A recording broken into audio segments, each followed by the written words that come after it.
Hello there and good morning. Now, is big business about to take the reins of how the UK ends up leaving the European Union? The Prime Minister Theresa May is setting up 5 new business councils to advise the government on how to create the best business environment after we leave the European Union.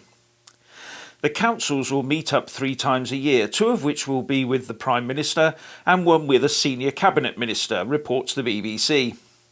Each group will have about 10 people on it who represent core economic sectors and key business groups. And the councils have been asked by Mrs May to advise us on the opportunities and challenges facing business as we shape the UK for the future.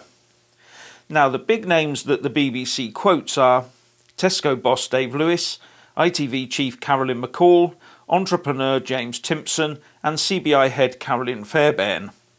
And the companies and organisations involved: BT, BAE, Rolls-Royce, Prudential, Santander, Tesco, Timpson, ITV and GSK, together with representatives from the CBI, Institute of Directors, EEF, British Chambers of Commerce and the Federation of Small Business.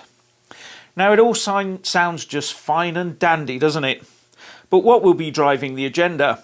The need for big business to stay as close as possible to the EU for their own immediate bottom line and shareholder needs? Or the political imperative of leaving the EU completely?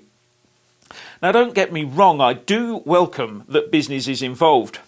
But with such a fundamental question as the true sovereignty and independence of the UK at stake, and how much pressure a lot of big business has been placing on everyone to try and reverse Brexit through a second EU referendum, you'll have to forgive me for being a trifle suspicious. These new business councils are potentially hugely powerful lobby groups for big business. It may be intended or it may be unintended, but the pressure and the temptation will always be there to attempt to bend politics to business. Business should be working within a properly formed political framework. We will have to be extremely watchful to ensure we do not end up with politics working within a framework designed for and by big business. Big business where we know many would like us to converge back into the EU as quickly as possible. So what do you think? Please leave a comment below and thank you for watching.